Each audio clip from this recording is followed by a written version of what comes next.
Hey guys, it's Doc, and today I'm going to talk to you about fixing burnout and brown patches in your Bermuda grass. So hold on.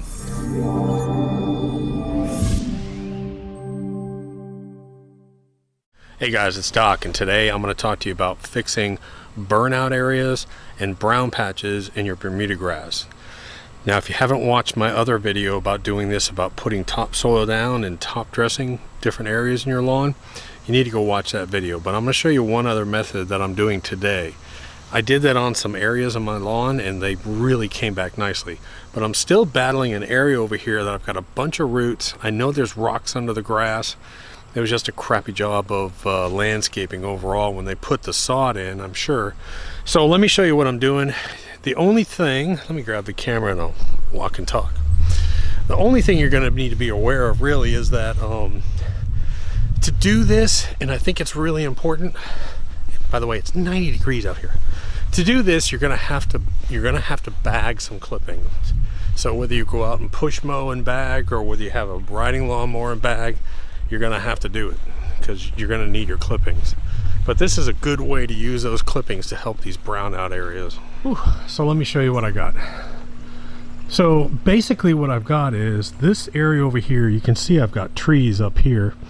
This area down in here constantly wants to burn out quickly. Right now we're in a drought, a short drought of about 8 days without rain, and I don't like to run my sprinkler system back here because it's kind of crappy. The front one's great. But this area all in here browns out real quickly. So let me show you what I'm doing with my clippings. I got a bag full of clippings here, and all I'm going to do is I'm going to take these clippings. As you can see, I already started, and I'm going to scatter them pretty heavy. This area, you have to be careful because you don't want to build up that matting on top. You don't want to have to go back and dethatch in areas that don't need this. But an area like this, you want to put it out heavy. You want to give this a barrier from that moisture escaping, because it's all rocks and sand under this whole area in here. So I want a good layer, almost to the point that I'm afraid that I'm going to suffocate it. So what I'm doing is I'm just taking these clippings and scattering them all over this area. Probably pick up dog poo too. Just heavily covering this area.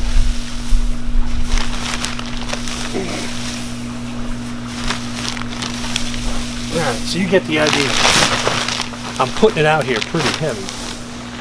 And then the next thing I'm going to do is I'm going to take a rake and turn it over.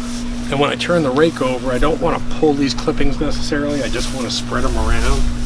So I'm just spreading these around, getting them to go down inside this grass.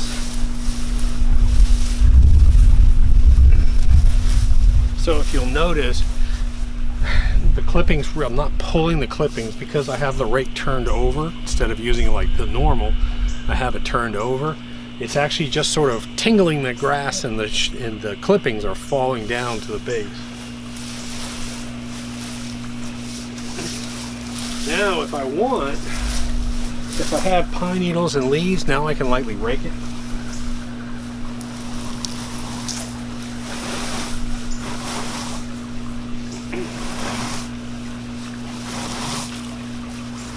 And so now I've lightly raked all that crap off there, the pine needles and leaves. But I've put down a nice 1/4 inch layer of, I don't want to call it mulch, but I want to call it organic matter to help shield from this burning sun we've got out here. And to hold some of that moisture inside. So again, guys, if you've got certain areas where you've got lots of roots and rocks under your Bermuda grass, or any kind of grass really, get some clippings, unfortunately, and take those clippings and distribute them and then rake them in. Okay, let me show you one more way to do it.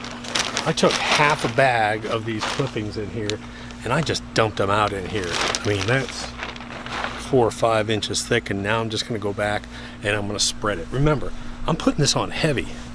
I want to really put a thick, at least 1/2 inch layer of clippings on here, because this grass is just going to brown out and go away. I don't have to worry about suffocation, man.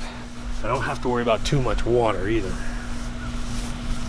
So now I can actually go in and sort of throw this like this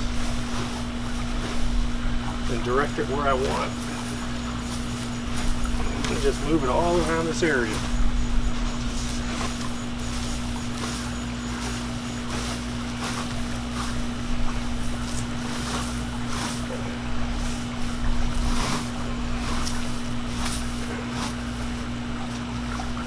thing, go back over it with the back side of the rake, work it in.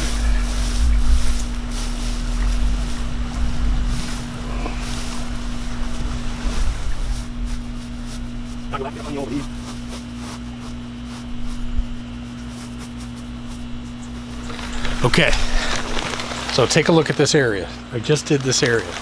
This is a small, probably 10 by 20 foot area. This huge contractor bag, which I think is 39, 40 gallons, was almost completely full of lawn clippings.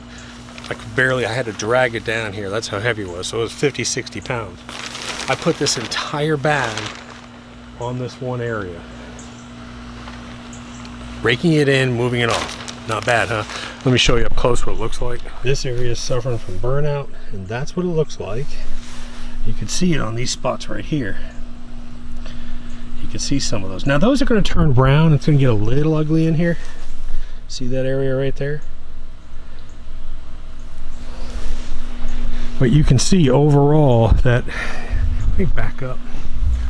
You can see overall from this area, which is nice and healthy, to that area, which is browning out and burning out, I really can't tell that I put a whole bag of clippings right in there. It's a great way to reuse your clippings too.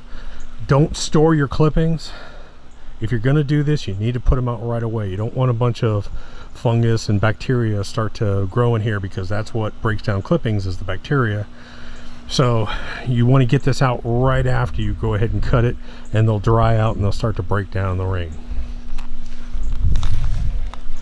Anyways, guys, I need to go swim in the pool. Doc, how you doing? Hope this helps.